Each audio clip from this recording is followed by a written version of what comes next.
Okay guys, apa yang korang tengah tengok ni, yang pasang konsol gear baru baru tu maksudnya baru lah daripada koyak plastik.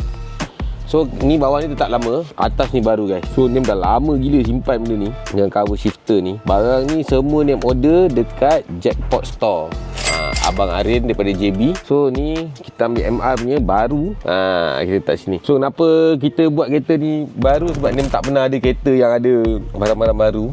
Nim cubalah mana yang Nim boleh order baru, kita letak tak macam restore, cara restore RZM. So kalau korang mana nak jumpa, mana nak dapatkan konsol gear baru, daun pisang, terutamanya barang Evo lah, 123 ke 456, tengok apa yang available, korang boleh order dekat dia. Dia ni dia tak simpan stok, dia pre-order 3 minggu macam tu, dan sangat-sangat trusted. Bayar dulu, tunggu barang mesti sampai ni guys. So kalau korang nak order barang baru Evo terutamanya, cari Jackpot Store. Okay.